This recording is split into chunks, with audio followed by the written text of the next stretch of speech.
Assalamualaikum warahmatullahi wabarakatuh. Anak-anakku yang saya cintai semuanya, selamat bertemu kembali dalam pertemuan yang cukup berbahagia ini. Pada pertemuan kali ini khusus, yaitu kita membahas tentang masalah materi pengertian bank. Kita kan sudah belajar pada tempo hari, yaitu tentang pengertian lembaga keuangan.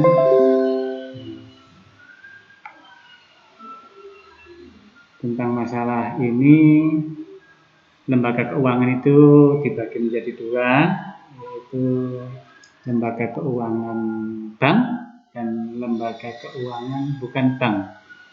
Ya.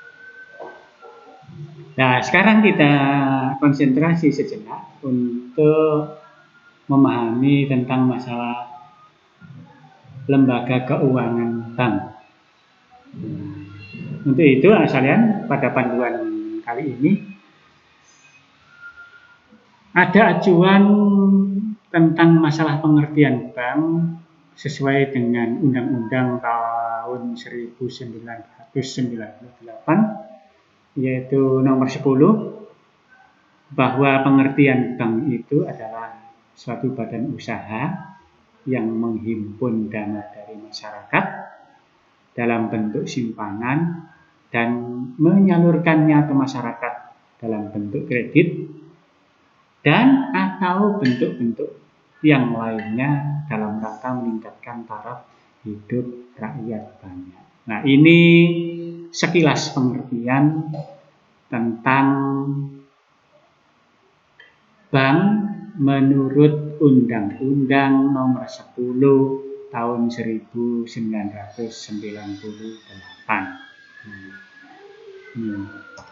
Oke, sekalian. Nah, dari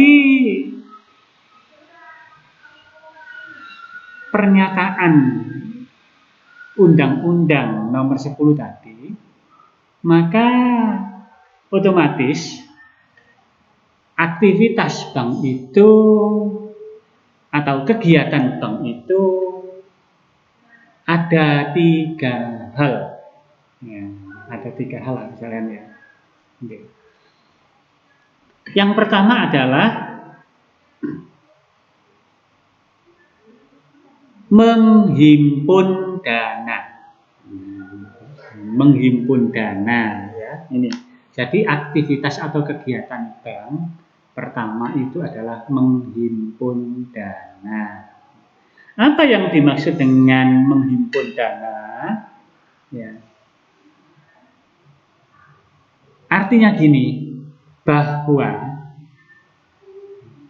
maksud daripada menghimpun dana ini, bank adalah tempat untuk menyimpan uang dan berinvestasi bagi masyarakat.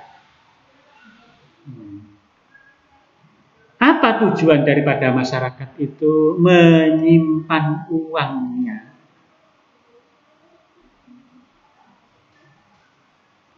Tujuan tak lain dan tak bukan adalah anak-anakku yang saya hormati. Kalau kita memiliki uang yang banyak, maka alasan utama kita menaruh uang kita di bank itu yang pertama adalah demi keamanan. Ya, demi keamanan. Jadi agar uang kita itu aman, ya, agar uang kita ini tidak berkurang, agar uang kita ini tidak hilang. Ini tujuan utama. Makanya anak sekalian, ya, kalau uang kita banyak itu ya, selama kita ini menaruhnya tidak di tempat aman, contohnya mungkin kita menyimpan uang cukup banyak ya, di mana? Di lemari, kemudian di bawah bantal, di bawah kasur, atau di rumah. ini pikiran kita masih was-was. Jangan-jangan hilang, jangan-jangan berkurang, jangan ini. Maka agar perasaan kita itu lebih tenang, ya, simpanlah uang itu di bank. Itu alasan yang pertama. Yang kedua, ya, adalah untuk melakukan investasi dengan harapan untuk dapat memperoleh bunga dari hasil simpanan itu. Ini ya. Jadi alasan yang kedua ini ya cukup masuk akal. Kita punya kelebihan uang, kita taruh di bank, yaitu kita berniat untuk berinvestasi. Setelah kita berinvestasi, itu otomatis harapan yang muncul dalam pikiran kita ini, oh nanti kita memperoleh bunga dari hasil simpanan itu. Tujuan yang lainnya yang tidak kalah pentingnya adalah untuk memudahkan melakukan transaksi pembayaran. Ini, ya. Dari ketiga hal itulah, maka bank menyediakan sarana yang disebut dengan simpanan. Ya, jadi sarana inilah untuk rasa aman, untuk investasi, untuk mendapatkan bunga, untuk mudah dapat bertransaksi. Nah, keinginan-keinginan masyarakat ini ditampung oleh bank dalam bentuk simpanan. Ya, ini lah bentuk simpanan yang ada di dalam bank itu. Dalam rangka menghimpun dana, ya ada 3 pilihan: tabungan, deposito, ataupun giro. Nah ini ya. Oh, uang saya nanti saya tabung, saya simpan di bank dalam bentuk tabungan. Oke, silakan monggo. Oh, saya punya uang, ya. Saya taruh di bank atau saya simpan di bank dalam bentuk deposito. Oke. Oh, saya punya uang, kelebihan uang yang banyak. Saya simpan di bank dalam bentuk giro. Oke. Nah, itu. Ya, jadi simpanan yang ada di bank itu ada 3 macam. Kalau dalam bahasa kerennya, simpanan giro itu namanya demand deposit, simpanan tabungan itu namanya saving deposit, dan simpanan deposito adalah time deposit. Itu ya. Ini ya sekalian. Jadi inilah kegiatan bank yang pertama tadi, penjelasannya yang dimaksud dengan menghimpun dana. Yang kedua, anak sekalian, menyalurkan dana. Menyalurkan dana. Apa yang dimaksudkan menyalurkan dana ini? Maksudnya adalah bank memberikan pinjaman atau kredit kepada masyarakat yang mengajukan permohonan. Ya, sekali lagi, ya, bank memberikan pinjaman atau kredit kepada masyarakat yang mengajukan permohonan. Dengan kata lain, bank menyediakan dana bagi masyarakat yang membutuhkan. menyalurkannya. Nih, ya. Maka nanti macam-macam pinjaman atau kredit itu sangat variatif sekali. Ya.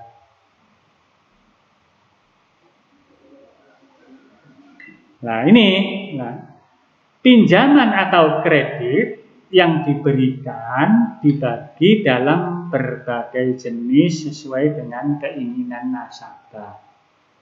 Nah, ini kredit yang diberikan bank terlebih dulu ya, bank menilai apakah kredit tersebut layak diberikan atau tidak. Ya, jadi pinjaman itu tidak langsung semuanya ibaratnya langsung digerojok itu diberikan semuanya. Ya enggak. Ya, bank menyeleksi dulu. Ya, pinjaman tersebut layak atau tidak. Kemudian macam-macam pinjamannya juga gitu. Oh, ini pinjaman ini atau kredit ini, kredit investasi, kredit apa dan sebagainya. Nah, itulah. Nah, itu yang kedua. Yang ketiga adalah memberikan jasa-jasa bank yang lainnya. Ya. Memberikan jasa-jasa bank yang lainnya. Nah, ini seperti yang tertera di dalam itu. Ya. Jadi jasa-jasa bank yang lainnya itu adalah transfer, clearing, inkaso, letter of credit atau LC, SDB. Apa SDB itu? SDB adalah Safe Deposit Box. Ya. Safe Deposit Box itu kayak semacam kotak, gitu ya. Kotak itu disediakan oleh bank untuk menyimpan barang-barang yang berharga kepunyaan nasabah. Apa?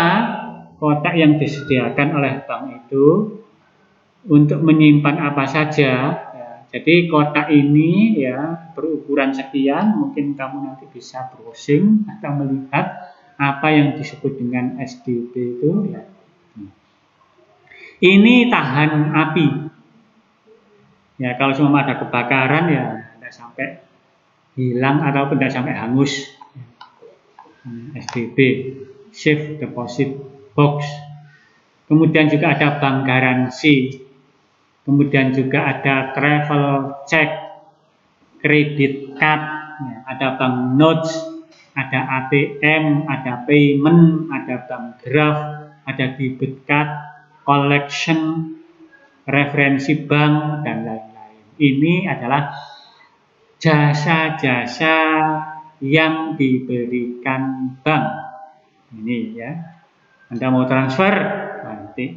Nah, materi-materi ini atau tabungan, deposito, giro, kredit itu nanti ada waktu-waktu pertemuan yang berikutnya.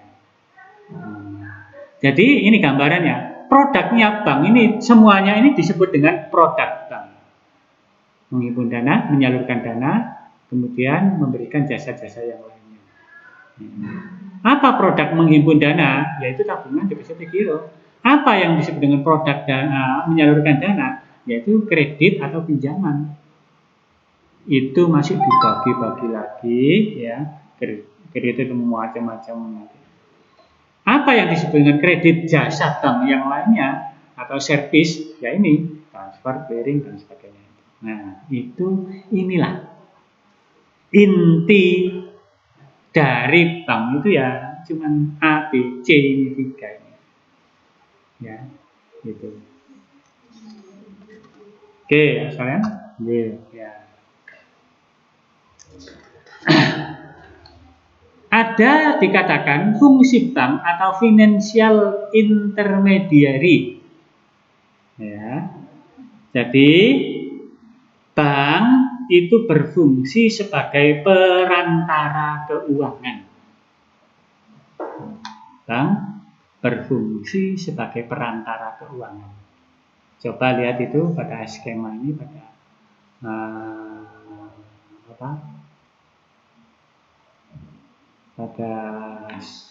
ya ini gambaran ini, ya. Fungsi bank sebagai financial intermediary. Bank sebagai perantara keuangan. Masyarakat yang kelebihan dana, posisinya gini. Kemudian fungsi bank di tengah. Ya. Kemudian di sana tertulis ada beli dana. Loh, kok bank itu beli dana? Giro, tabungan, dan deposito. Iya, beli. Kenapa dikatakan beli dana? Coba, ya. Dikatakan bahwasanya bank membeli dana berupa giro, tabungan, dan deposito dari masyarakat. Karena ini adalah uangnya masyarakat, uang nasabah atau uang masyarakat yang dititipkan ke bank, ya, yang dititipkan ke bank. Yang dititipkan bank itu, punya masyarakat itu dalam bentuk giro, dalam bentuk tabungan, dalam bentuk deposito. Itu. Ya. Nih, makanya, loh kok bisa dikatakan itu beli dana? Pertama,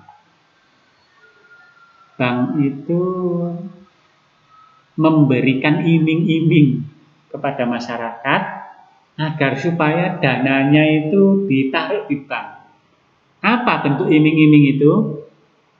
Biasanya gini, ada gebyar, ada promo atau gebyar hadiah, ya.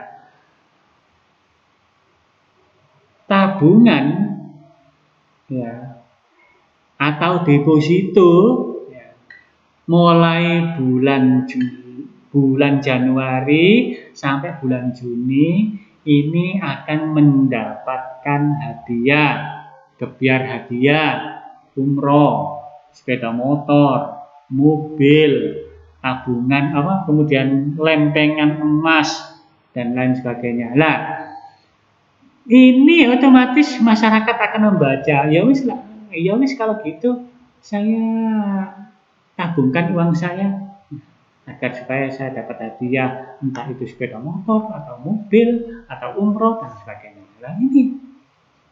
Jadi bank itu mengeluarkan uang, mengeluarkan biaya untuk menarik simpati masyarakat agar supaya kita ini berbondong-bondong menaruh uang kita di bank tersebut. Gitu. Kemudian uang simpanan kita yang ada di bank itu dalam bentuk tabungan dan deposito serta giro, itu juga bank memberikan bunga. Ya. Deposito per bulannya bunganya sekian, deposito per tahunnya sekian, tabungan itu bunganya sekian, giro itu bunganya sekian. Makanya itu dari kegiatan itu bank itu mengeluarkan dana. Ya, jadi untuk mengumpulkan atau melaksanakan kegiatan menghimpun dana dari masyarakat, itu bank mengeluarkan biaya. Jadi dibeli, kalau bahasanya itu dibeli dana, dibeli, ya, oleh bank. Sebaliknya juga gitu, ada fungsi bank jual dana. Ya, ini. Kenapa dikatakan bank, ya, menjual dananya? Jadi uang yang terkumpul di dalam bank dalam bentuk yaitu tadi ya uangnya, uang dari giro, tabungan, dari deposito, ini kan dalam bentuk uang ya. Nah, ini akan disalurkan atau dipinjamkan kepada masyarakat yang membutuhkannya. Ini disalurkan kembali ke masyarakat. Ada masyarakat yang mengajukan pinjaman, ya. Apa? Ini yang disebut dengan kredit. Jadi uang yang dari giro, ya, dari tabungan, dari deposito ini akan dikembalikan oleh bank kepada masyarakat yang membutuhkannya. Nah, belum. Ya. Masyarakat yang memperoleh pinjaman atau kredit dari bank diwajibkan mengembalikan pinjaman tersebut beserta bunga yang telah ditetapkan sesuai perjanjian antar bank dengan nasabah. Ini ya. Jadi kita pinjam ke bank itu ya memberikan bunga, nah jadi bank. Ya. Tapi kalau kita menaruh kalau kita menaruh uang di bank, kita diberi bunga oleh bank.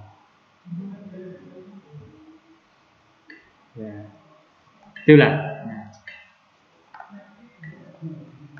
Nah, ini hanya saja, nah kalian ya, sudah paham ya bahwasanya fungsi bank atau sebagai perantara ya, keuangan. Dilihat dari gambar ini. Ya. Oke. Nah ini ya. Nah, oke. Nasabah menyimpan nasabah adalah bukan dana. Kemudian yang kedua, debitur masyarakat kekurangan dana. Bank beli dana dan jual dana. Ya. Jadi tadi prosesnya yang saya awali ini ya. Beli dana dan jual dana. Ini apa yang dimaksud dengan tadi itu? Ya. Spread base, keuntungan dari selisih bunga. Jadi gini,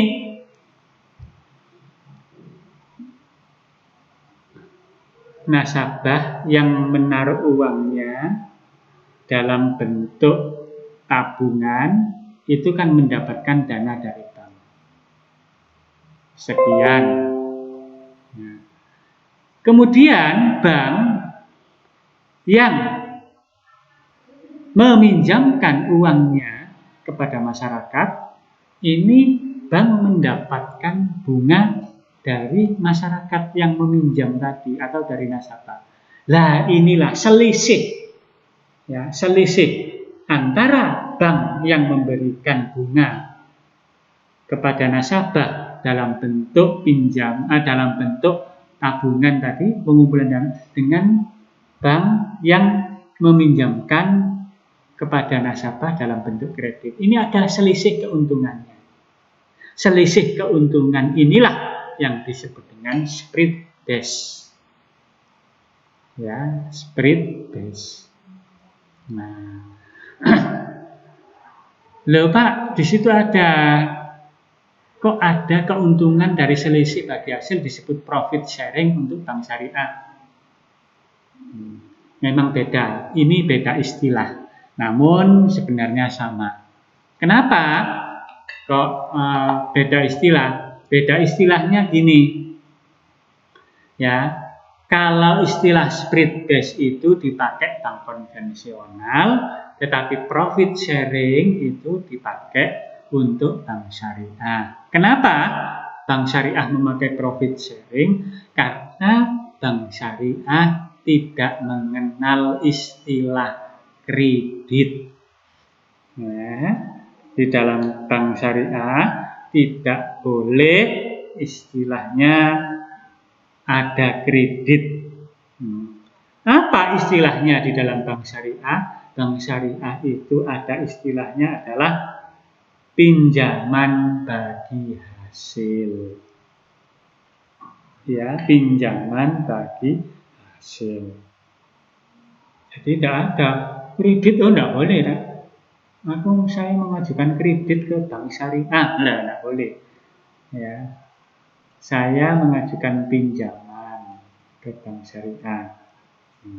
Jadi tidak ada istilahnya kredit itu di bank syariah.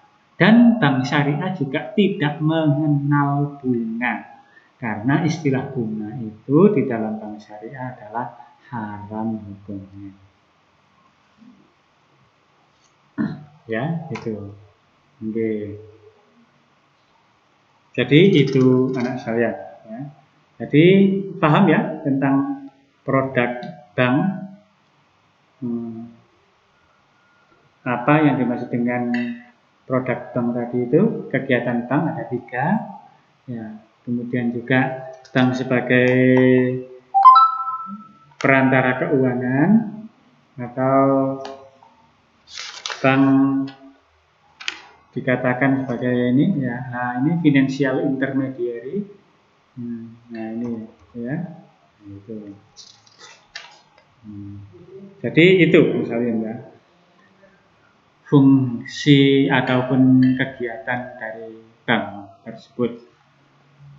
Makanya untuk soal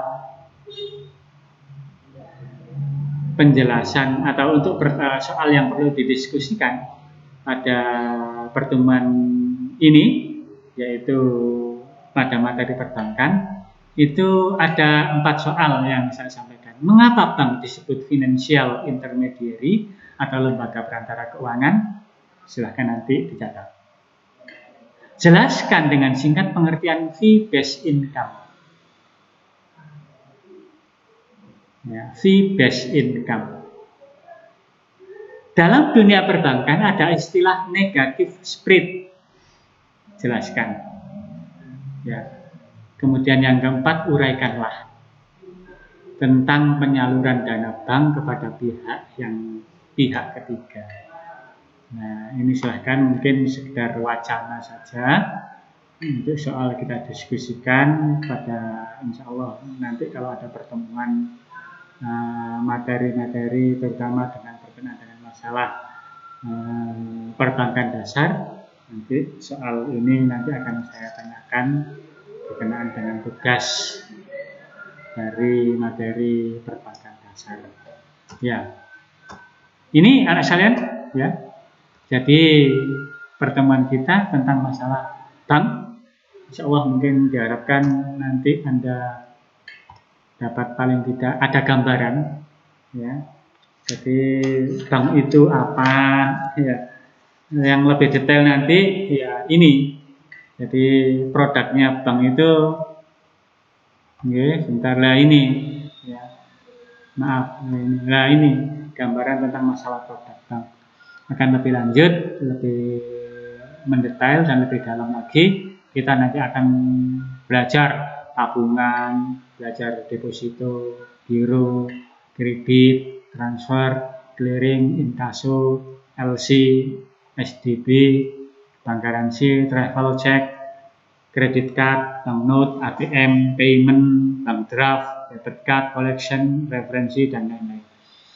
Nah, dari berbagai produk ini nanti mungkin akan lebih enjoy kepada anak-anakku atau lebih enak pada etapa pertemuan yang akan datang.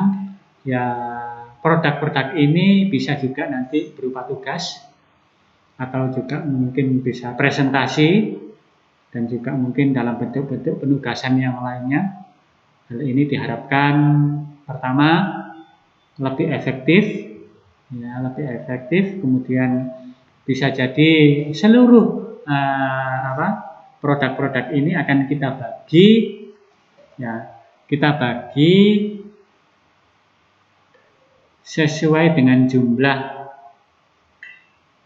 keanggotaan kita. Jadi kalau di sini ada 1, 2, 3, 4, 5, 6, 7, 8, 9, 10, 11, 12, 13, 14, 15, 16, 17, 18, 19 item pembahasan yang berikutnya ya berarti oke. Ya. Jadi itu anak sekalian. Jadi mohon jadi itu ya pada pertemuan kita kali ini. Saya mengharapkan untuk bisa dimengerti dan saya akhiri pertemuan kita. Assalamualaikum warahmatullahi wabarakatuh.